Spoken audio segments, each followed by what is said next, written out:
मुश्किलों में भी गिर के संभलते रहो, बन के जुगनू अंधेरों में जलते रहो, रास्ते खुद ब खुद तुमको मिल जाएंगे, लेके श्री राम का नाम चलते रहो। वो जो बातें हजार करते हैं, सिर्फ झूठा करार करते हैं, और मुस्कुराते हैं तोड़ कर दिल वो जिन पे हम जानिसार करते हैं। धर्म कर्म की सजी दुकानें बीज विषैले बोती, जिसे देख मक्कार लोमड़ी गिरगिट के संग रोती। बैठे हैं शाखों पर उल्लू, बैठे हैं शाखों पर उल्लू, देखूं अखियाँ रोती, बाजों के पंजों में फंसकर चिड़ियाँ अस्मत खोती।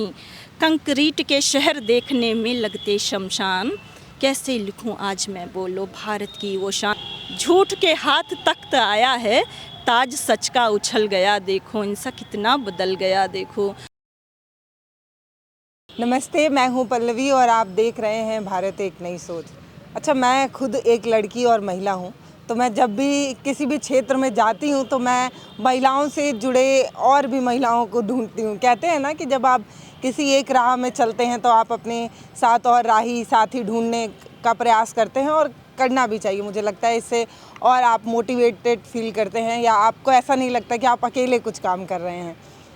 मैं ग्रामीण परिवेश से निकली हूँ, तो मुझे थोड़ा ऐसा लगता था कि एक गैप रह गया है, महिलाओं को उतना सपोर्ट नहीं मिला है या उतनी छूट नहीं मिली। तो अब मैं जब भी कहीं भी जाती हूँ, अभी मैं गोंडा में खड़ी हूँ, तो मैं जहाँ भी जाती हूँ वहाँ गूगल सर्च करके पहले देखती हूँ कि कोई फेमस महिला हो जो अपने क्षेत्र में कुछ बेहतर कर रही हूँ। तो इस बार जब गोंडा के रिसर्च में हमें मैडम मिली हैं, तो मुझे आपके बारे में बहुत सारी चीज़ें समझनी है। कविता का क्षेत्र ही क्यों चुना, क्या इसमें स्कोप है? आजकल के बच्चे इसको सुनना नहीं चाहते। मेरा अपना जो एक्सपीरियंस है, मैं देखती हूँ आजकल के बच्चे तो इतने बीट्स वाले गाने हैं उसमें गुम हैं, या कुछ अगर जिनको थोड़ा समय मिल रहा है वो रील्स वगैरह देख रहे हैं। तो फिर आपने कविता जो लाइन चुनी, उसमें स्कोप क्या देखकर आपने ये लाइन चुनी है? सारी चीज़ें, सबसे पहले आपका बहुत स्वागत है।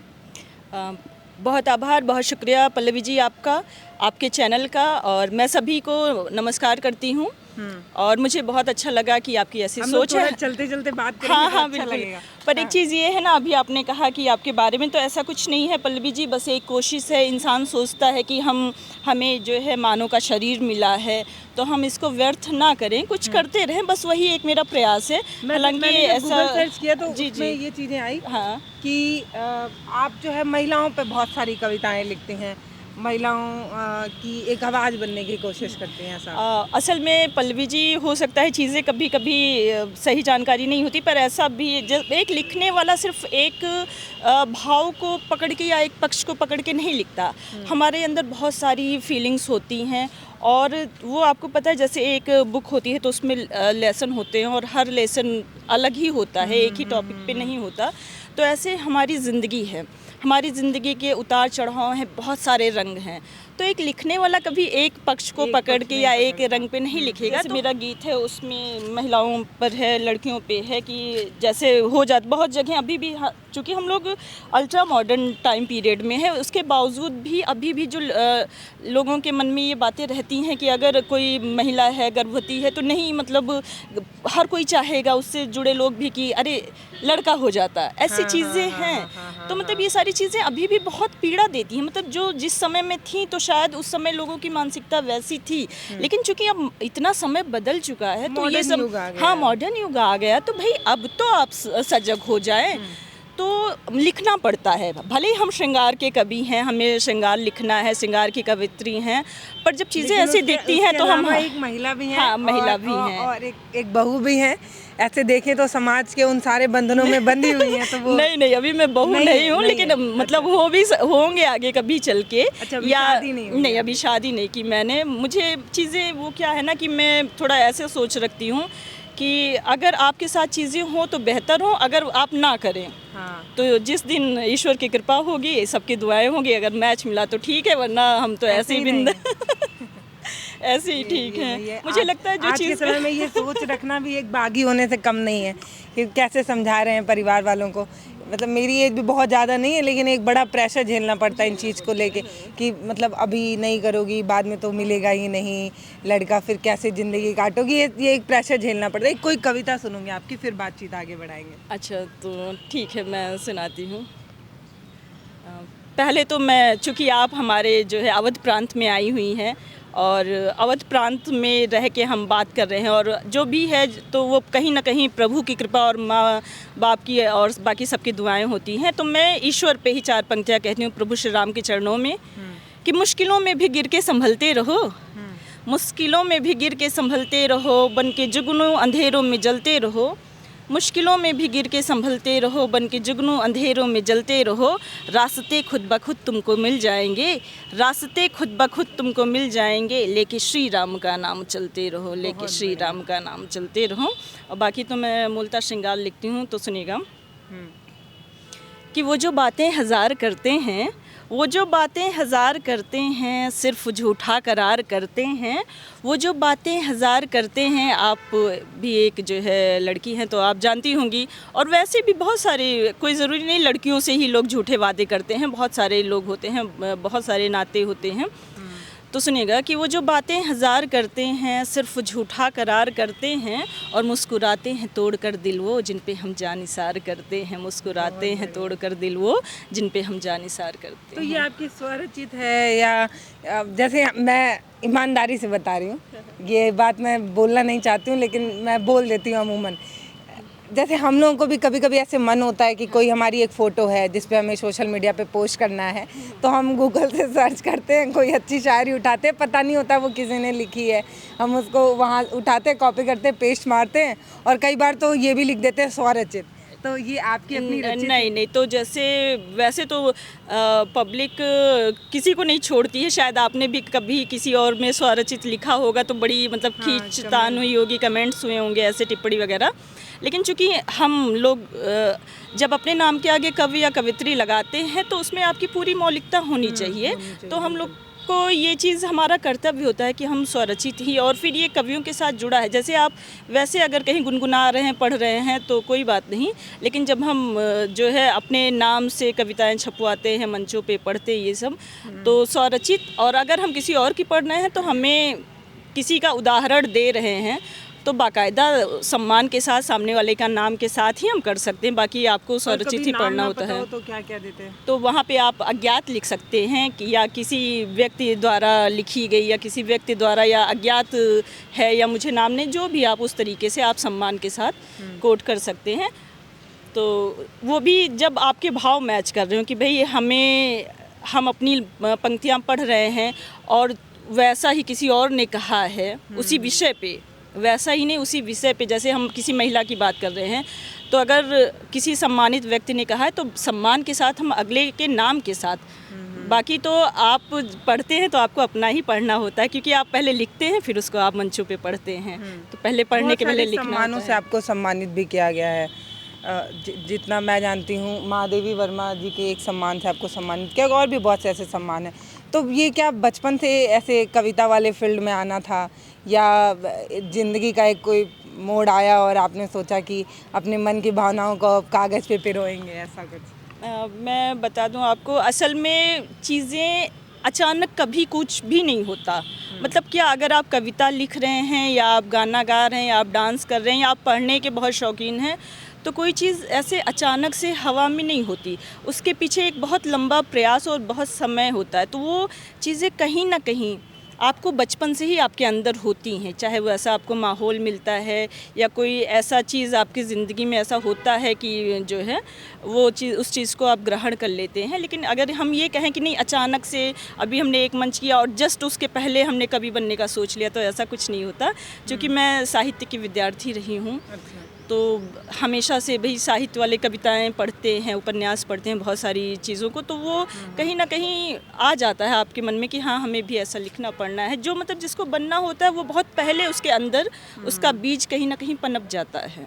तो वही चीज़ें हैं कि शुरू से ही मतलब थोड़ा सा भले ही उल्टा पुल्टा इंसान लिखता है, फिर धीरे धीरे उसमें प्रयास करके उसको सुधारता है, पर चीज़ें पहले से ही कहीं ना कहीं आपके अंदर वो आ जाती हैं, तभी उसे बाद में आप साकार रूप दे पाते हैं।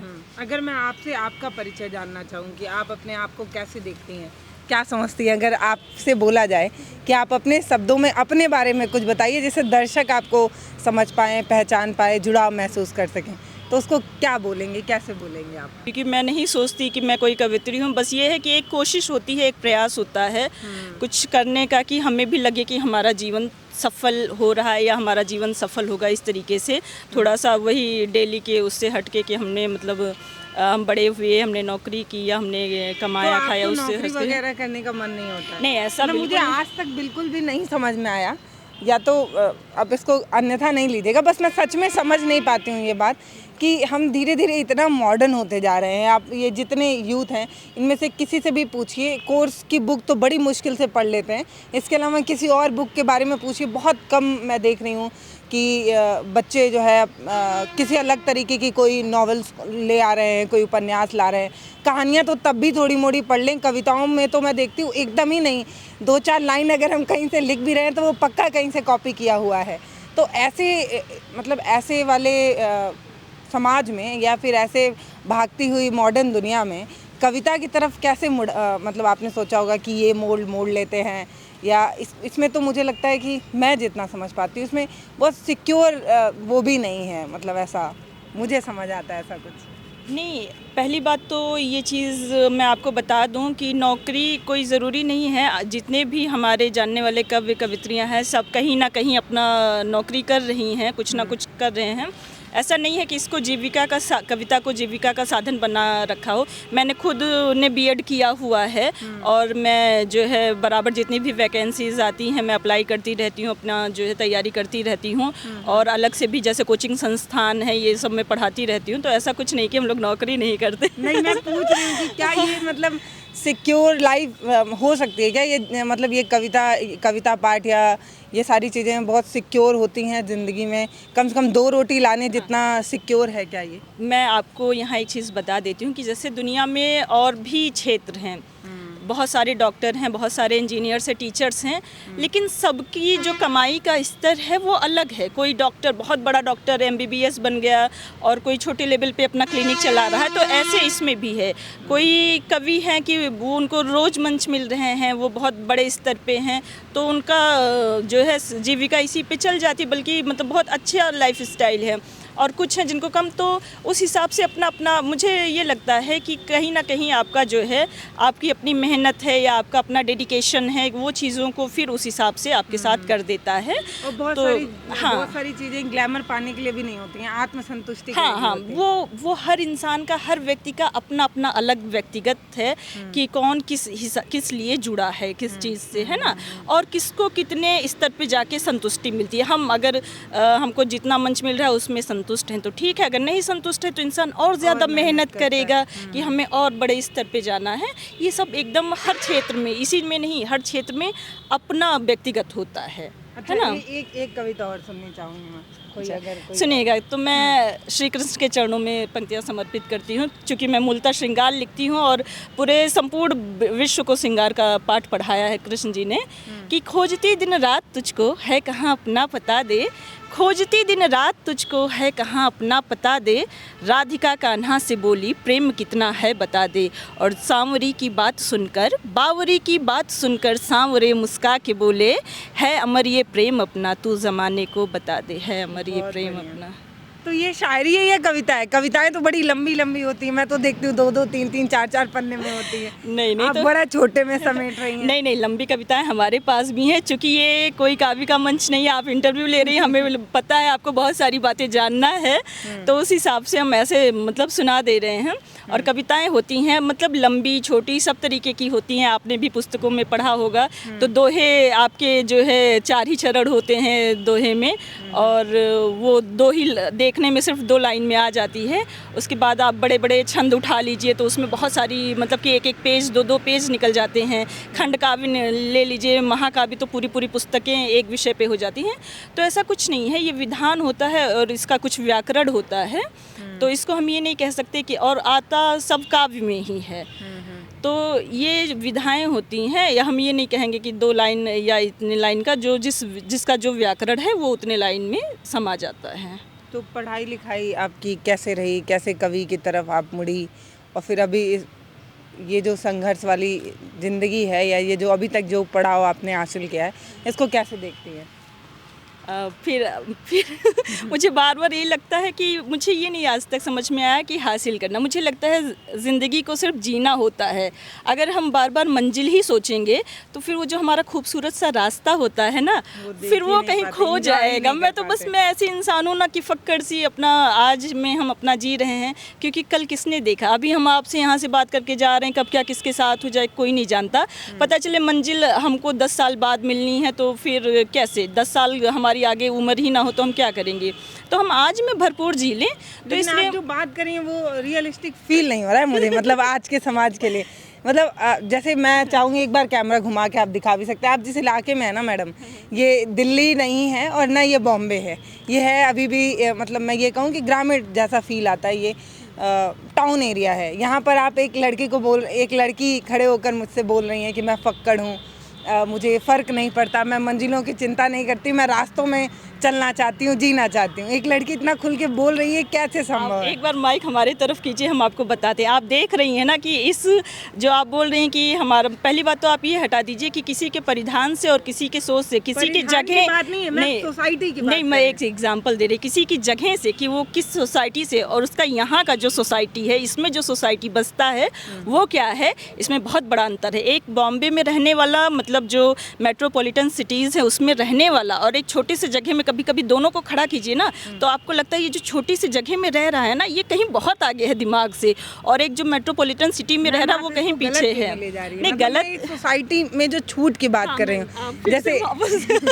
छूट इसलिए कि मैं ईश्वर का शुक्रिया अदा करती हूँ। मैं ऐसे परिवार से हूँ जो बहुत पढ़ा लिखा परिवार है, बहुत संभ्रांत परिवार है, पढ़ा लिखा। जो है मेरी दादी जी रिटायर्ड टीचर हैं जूनियर हाई स्कूल की, मेरे दादाजी लेबर ऑफिस में इंस्पेक्टर रहे हैं। तो मैं ये नहीं कहूँगी कि धन दौलत का क्या वो है, पर हमारे यहाँ जो पढ़ाई का स्तर रहा है वो बहुत अच्छा है। सब पढ़े लिखे रहे हैं, और जो शुरू में मैंने कहा कि मैंने समाज में आज भी देखा है, बड़े शहरों में लोग रह रहे हैं, बहुत अच्छी जगह, लेकिन वो कहीं ना, आपने लड़कियों पे बात उठाई तो वो भेदभाव, वो चीज़ मैंने शुरू से नहीं झेला। हमने नहीं देखा कि भाई क्या लड़की क्या लड़के का अंतर। तो हमें, जैसे आपने कहा कि ये रियलिस्टिक नहीं लग रहा है, पर मैं जी रही हूँ। आप मुझे खड़ी खड़ी देखिए, आप अपने दिमाग में भी सोचिए ऐसी छोटी सी जगह पे, और ये लड़की सिर्फ कह नहीं रही, ये जी रही है। तो ये रियलिस्टिक ऑटोमेटिक हो गया, क्योंकि मैं लाइव आपका एग्जाम्पल हूँ, मैं जीवंत उदाहरण हूँ इस बात का। लड़कियों या महिलाओं पे मैंने सुना है कि आप लिखती हैं, क्योंकि मैं जो जिस आर्टिकल को पढ़ के आई थी उसमें यही था कि महिलाओं की एक मजबूत आवाज़ हैं आप। तो मैं चाहती हूँ महिलाओं पे कुछ सुनाइए आप। जैसा कि हमारा जो चीज़ें अपनी होती है ना, उस पे हमें बड़ा गर्व होता है, और वाकई में होना चाहिए। जब हम अपने चीज़ों का सम्मान करेंगे तभी दूसरों का कर पाएंगे। तो मुझे भी अपने देश पे बहुत गर्व है, लेकिन जब देश में विसंगतियां व्याप्त हो गई, बीच बीच में बुराइयां व्याप्त होती जा रही, जैसा कि हम अखबारों से, आप मीडिया वालों से ही हम लोग को पता चलता है, चीज़ें बहुत सारी दूर की भी, आसपास की तो खैर खुद ब खुद पता चल जाती हैं, तो लिखना पड़ता है। तब हमने लिखा कि कैसे लिखूं आज मैं बोलो भारत की वो शान, और मेरी कलम नहीं लिख पाए भारत देश महान। ऐसा इसलिए कहना पड़ा, ये आगे की लाइनों में है कि यहाँ सिसकती अब नारी की बचपन की किलकारी। हालांकि ये चीज़ें बहुत बदल गई हैं, लेकिन तब और दुख होता है कि जहाँ चीज़ें इतनी बदल गई हैं वहाँ भी कहीं ना कहीं अभी कुछ ऐसी चीज़ें हो रही हैं जो कि नहीं होनी चाहिए। यहाँ सिसकती अब नारी की बचपन की किलकारी, उम्र नहीं पूरा कर पाती पहले जाति मारी, और जाति धर्म के नाम यहाँ होती अब दुनियादारी। झांक रही शातिर चेहरों से खुद गर्जी मक्कारी, और कदम कदम पर घात लगाए बैठे हैं, कदम कदम पर घात लगाए बैठे हैं हैवान। कैसे लिखूं आज मैं बोलो भारत की वो शान। और धर्म कर्म की सजी दुकानें बीज विषय ले बोती, धर्म कर्म की सजी दुकानें बीज विषय ले बोती, जिसे देख मक्कार लोमड़ी गिरगिट के संग रोती।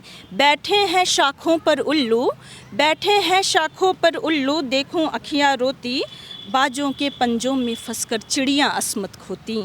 कंक्रीट के शहर देखने में लगते शमशान, कैसे लिखूं आज मैं बोलो भारत की वो शान जिस पे हम लोग नाज करते हैं। आज तक उसकी उंगलियों पे रट रखा है, गिनाते हैं कि हमारा देश ऐसा, हमारा देश वैसा, और उस देश में जब विसंगतियां व्याप्त होती हैं तो तकलीफ़ होता है। मूलतः मैं श्रृंगार लिखती हूँ, पर लिखना पड़ जाता है इस वजह से, क्योंकि इसके लिखने का पीछे ये नहीं कोई हमारा मकसद होता है कि हम उसकी बुराई करें, क्योंकि हम अपनी गलतियाँ खुद नहीं जानेंगे तो उसे भाई सुधारेंगे कैसे सुधारेंगे, इसलिए लिखना पड़ता है। आपसे मिल के बहुत अच्छा लगा, लेकिन आपकी ये जो इतने इतने देर की बातचीत है उसमें 2-4 बातें जो है वो मुझे लगता है कि एक बार फिर से उसको नोटिस करा दूं दर्शकों को। देखिए अभी जब मैं आपसे बात करी थी तो आपने कहा कि ये जो इंडिया और भारत के बीच का गैप है वो आप फील नहीं कर पा रही हैं क्योंकि आपके परिवार का एक अच्छा सपोर्ट आपको मिल रहा है, या ये कह दें कि एक रीढ़ की हड्डी की तरह, एक पिलर की तरह खड़ा है आपका परिवार आपके साथ। पर ऐसा मैं गांव में नहीं देख पा रही हूँ आज भी, क्योंकि मैं आज भी जब भी गांव में जाती हूँ तो मुझे बहुत सारी लड़कियां ऐसे मिलती हैं जिनकी आंखों में सपने बड़े हैं, लेकिन बुज़ुर्ग पिता और मजबूरी जो है वो उनको शादी की तरफ ढकेल रही है। इसके अलावा मैं और भी तमाम विसंगतियाँ देख रही हूँ। मैं देख रही हूँ स्ट्रगल करने वाली लड़कियों की कहानी। सिर्फ लड़कियों की नहीं, लड़कों के साथ भी बड़ी मुश्किलें हैं भाई। अभी मैं लड़की कहूँगी तो लोग बोलेंगे कि ये एक पक्ष की तरफ भाग रही है, लड़कों के साथ भी प्रॉब्लम है। मैं देख रही हूँ कि हाई स्कूल मुश्किल से मुश्किल इंटर करने के बाद बच्चे जो है वो अपनी बहनों की शादी के लिए, पिता को सपोर्ट करने के लिए जॉब की तरफ भाग जा रहे हैं। तो सबका इतना अच्छा लाइफ है नहीं। तो अगर मैं ये चाहूँगी कि अगर आप कुछ ऐसा मार्मिक, अगर थोड़ा इमोशनल वाले की कोई कविता सुनाएं तो वो मुझे लगता है कि इस बात से रिलेट करेगी और मुझे बड़ा अच्छा लगेगा। मैं आपको बताऊं कि जैसे होता है कि किसी का जीवन ऐसा नहीं होगा जिसमें सारे पक्ष ना आते हों। जैसे अपने घर ठीक है, मैंने बताया कि मेरा परिवार ठीक है, पढ़ा लिखा है, पर ऐसा नहीं है कि परिवार हैं जहाँ 10 लोग हैं, 4 लोग हैं, वहाँ सारी चीज़ें एक बराबर होती हैं या सारे लोग आपको एक जैसा सपोर्ट करते हैं। पर चीज़ें क्या होती हैं कि आपको अपना मैदान खुद तैयार करना पड़ता है। लड़ना तो आपको हाँ, आपको खुद ही लड़ना पड़ता है। अगर आप आगे बढ़ेंगे ना तो उसमें से जो आपकी सोच जिनसे मैच करती है वो आपको मदद करेंगे। बहुत सारे लोग टांग खींचते हैं, पर टांग खींचना ना बहुत अच्छा होता है, उससे आपके अंदर और हौसला आता है कि नहीं, अगला अगर हमें पीछे खींच रहा है तो हमें आगे बढ़ के दिखाना है। तो मुझे तो लगता है कि चीज़ें जितनी हमें अच्छी मिलती हैं उससे ज़्यादा जब हमें गड़बड़ मिलती है या हमारा विरोध किया जाता है तो हम कहीं ज़्यादा अपने अंदर की जो ताकत है उसको पहचान के बाहर आते हैं, उसको पहचान सकते हैं। तो मैं बस चूँकि संवेदनाओं पर भी लिखती हूँ तो मैंने लिखा कि जब दुख होता है अंदर से महसूस होता है तो इंसान कितना बदल गया देखो। होता है बहुत बार सबको, मैं ये नहीं कहती मेरे साथ ही, सबके साथ ऐसा है। क्योंकि अगर आपको होंठ दिए हैं ईश्वर ने मुस्कुराने के लिए तो आंखें भी हैं, वो रोएंगी भी कभी ना कभी, है ना। अगर उजाला है तो वो चीज़ें हैं। मुझे नहीं लगता कि उसको बहुत नकारात्मक उसमें लेना चाहिए। आप सकारात्मक रहिए, उनमें भी आप अपना कुछ अच्छा ढूंढ लीजिए। तो लिखा कि इंसान कितना बदल गया देखो जब तकलीफ़ अंदर से चोट लगती है। हालांकि मैं बहुत बचती हूँ, मैं बहुत सकारात्मक इंसान हूँ। आप कभी कभी मेरे साथ कितना भी बुरा हो जाए तो उसके पीछे की, वो कहते हैं ना, जो होता है वो अच्छे के लिए होता है। तो ये जो बातें कही गई हैं हमारे ग्रंथों वगैरह में तो वो ऐसी नहीं कही गई हैं, तो उसको अमल करना ज़रूरी होता है। तो मेरे साथ ये है कि मैं, इंसान हमेशा पूर्ण नहीं हो सकता, सीखने का क्रम हमेशा बना रहता है, कोई कितना भी सीख ले, और मेरा तो शुरुआत है। तो मेरे साथ लेकिन एक चीज़ ये अच्छी बात है कि मैंने अगर थोड़ा भी सीखा होगा ना तो उसको जीवन में ढालने की कोशिश किया। अगर मैंने ये सीखा कि जो होता है वो अच्छे के लिए होता है तो मैंने इसको माना भी है, अपनाया है, सिर्फ रट नहीं लिया कि इसको हम रट लें। तो इसलिए मैं बहुत ज़्यादा ऐसे दुखी वाला फीलिंग बड़ा कम लाती हूँ क्योंकि मुझे लगता है अगर आप मुस्कुराएंगे ना तो आपकी खुशियाँ अपने आप मिल जाएंगी। आपको खुश होने के लिए खुश कोई माहौल होना ज़रूरी नहीं, आपको खुद महसूस करना ज़रूरी है। तो इंसान कितना बदल गया देखो, जब देखते हैं कि लोग एक दूसरे से कैसे, इंसान होते हुए भी कैसा व्यवहार करते हैं। इंसान कितना बदल गया देखो, दौर नफ़रत का चल गया देखो। इंसान कितना बदल गया देखो, दौर नफ़रत का चल गया देखो। और यूँ तो रखती थी सख्त दिल में भी, यूँ तो रखती थी सख्त दिल में भी, मेरा दिल भी पिघल गया देखो। इंसान कितना बदल गया देखो। और आजकल का क्या माहौल है, क्या कहते हैं कि जब एक झूठ को भी बहुत सारे लोग मिलके बोलते हैं तो कभी कभी वो भी सच में तब्दील हो जाता है। हाँ, तो उस पर सुनिएगा एक शेर कि झूठ के हाथ तख्त आया है, झूठ के हाथ तख्त आया है, ताज सच का उछल गया देखो। इंसान कितना बदल गया देखो, दौर नफ़रत का चल गया देखो। और दूर देखा कि ये गगन में जो, कभी कभी होता है ना ज़्यादा ऊंचाइयों पे देखने में हम फिसल जाते हैं, दूर देखा किया गगन में जो, फर्श पर वो फिसल गया देखो। इंसान कितना बदल गया देखो, दौर नफ़रत का चल गया देखो। बहुत शानदार, बहुत अच्छा लगा आपसे बात करके, और आप जो अपना इतना समय दी हमसे मिलने आई। मतलब मुझे अपना काम बहुत पसंद है, क्योंकि जब हम किसी भी नए क्षेत्र में जाते हैं, गोंडा में अगर मैं सही हूँ तो मैं पहली बार आई हूँ, और यहाँ पर आकर भी हम उन लोगों से मिल लेते हैं जो इस क्षेत्र में हैं, बेहतर काम कर रहे हैं, अपने रूट से जुड़े हुए हैं। तो बहुत अच्छा लगा आपसे मिलके, बहुत बहुत धन्यवाद। आपका भी बहुत बहुत धन्यवाद, आपकी पूरी टीम को, आपके चैनल को, सबका बहुत बहुत आभार। हमें भी बहुत अच्छा लगा आपसे मिलके, और आप ऐसे ही अपना काम करती रहें, अपने काम में आप खूब आगे बढ़ती रहें, यही शुभकामनाएं हैं मेरी तरफ से आपको।